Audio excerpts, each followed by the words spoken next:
Welcome to Unveiled, the HPD podcast where we dive into the world of policing. I am your host, Captain Rebecca Warren, and today we are joined by Connie Vasta from CSB.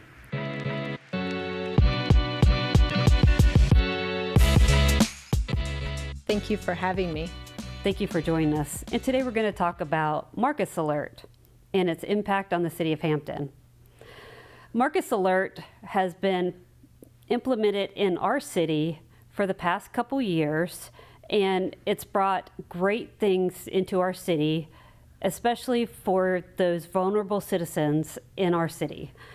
And some of those things I'm going to have Connie talk to you about, and we're going to highlight a few things on how, especially how the police have been the de facto personnel that have been primarily dealing with these vulnerable citizens, and now how it's going back to where it needs to be, because they need to get the help that they need, and that's where CSB comes into it, and that's where Marcus Alert is that bridge. And Connie, can you tell us how Marcus Alert was implemented? Yes, the Marcus Alert initiative started in 2021. It's a statewide initiative being implemented in rounds. We implemented here in Hampton in 2023. And the goal of the Marcus Alert system is to address the fact that police have been the de facto response to behavioral health crisis. One of the main goals is to limit the extent of law enforcement in behavioral health crisis to the safest extent possible. And that is achieved by coordination between 988 and 911 in building up mobile crisis response in our city. And what is 988? So 988 is the National Suicide and Crisis Prevention Lifeline. That was enacted in 2022. The system already existed as a national hotline, 1-800-273-TALK, TALK. Just gave it a 3-digit number that's easier to remember. The federal government has boosted some resources into that lifeline as they build it up as a way for people in crisis or their family members or caregivers to call when individuals are in crisis. So those individuals can receive behavioral health supports for their crisis.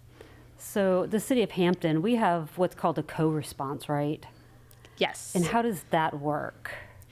So in the city of Hampton, our 911 dispatchers are trained as part of Marcus Alert in doing a 4-level triage of behavioral health calls that come into the 911 system. Those higher level calls that still do require law enforcement involvement because of safety concerns, there is a co-response, which means the dispatchers can also contact the CSB and have a CSB clinician meet law enforcement on scene to be able to provide that clinical assessment and clinical intervention for that crisis, so that law enforcement has that support and is not the only one addressing that behavioral health crisis. And how has that worked out so far? It has worked out well. For the calls that we respond to with police, over 90% of those calls have resulted in something other than an emergency custody order, which is an order that allows police to initiate an involuntary hospitalization. But over 90% of our calls have resulted in something other than that, which means we're avoiding hospitalizations, we're avoiding further police involvement in the crisis. We're connecting those individuals to outpatient services and other resources to help them resolve that crisis. It sounds like it's definitely being successful. Yes. So on the law enforcement side, I can tell you that since 2022 and 2023, our assault on law enforcement and our uses of force, that along with our domestic assaults and ECO, TDO transports and our calls for service in that area is 25% of our uses of force and our assault on law enforcement officers. But since 2022 and 2023, those have actually dropped. So our injuries have dropped and our uses of forces have dropped. and that has significantly been impacted by Marcus Alert. So that has been the number one thing. So Marcus Alert, is it working in the city of Hampton? The answer to that is yes, it is working. So we're seeing it on the police side, and we're also seeing it on the CSB side. So it is definitely being a success, and it's ever evolving. So we are actually doing a pilot program, and our pilot program is called CARES. And can you talk to us about that? Sure. The CARE is the pilot program. We're working on it with the Hampton Fire Department as well. This would pair a CSB clinician in a fire department vehicle with one of their emergency medical service providers to be able to respond out to behavioral health crises. Because that team would not include law enforcement, it's going to allow us to respond to some of the lower level crises that don't require police officers.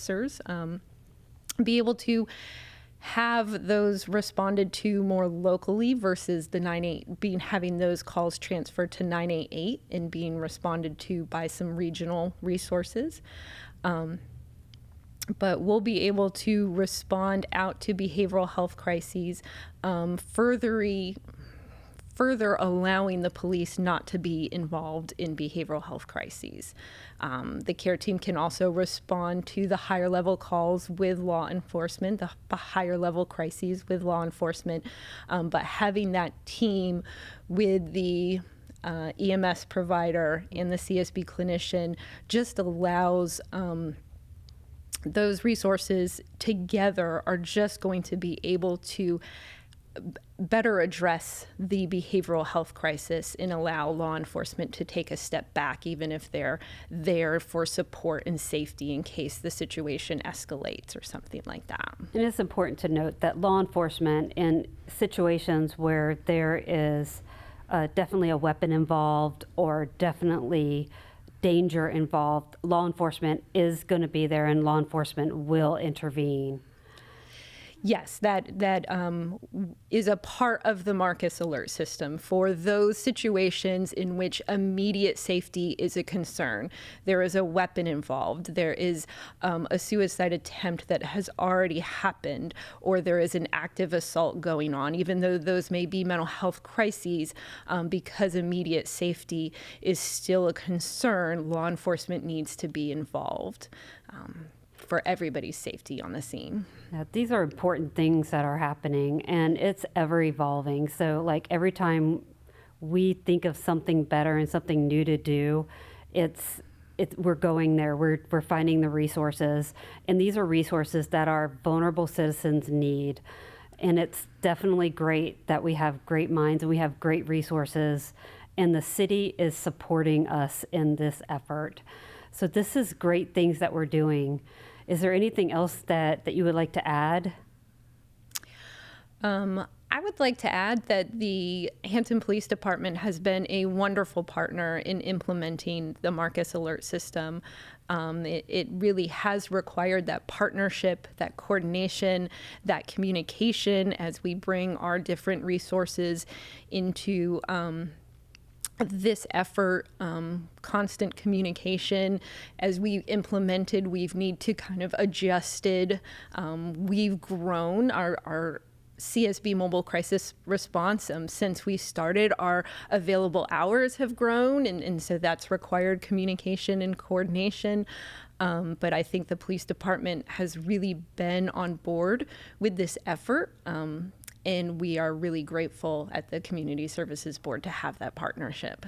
Truly takes a village. It does. So Connie, is there a phone number or a website that people can call if they're in need of assistance or help? Yes, individuals in crisis can call 988. They can also text that number. And there is a 988 website where people can chat and they can look up resources on that website. So call, text, or chat 988 if you or someone you know is in crisis, or if you're looking for local mental health resources. Those 988 call takers can often help connect you to those local mental health resources. Thank you for tuning in for this episode of Unveiled. Thanks for joining us for Unveiled, a podcast highlighting the extraordinary men and women of the Hampton Police Division. To learn more, check us out on our social media and at hampton.gov/police.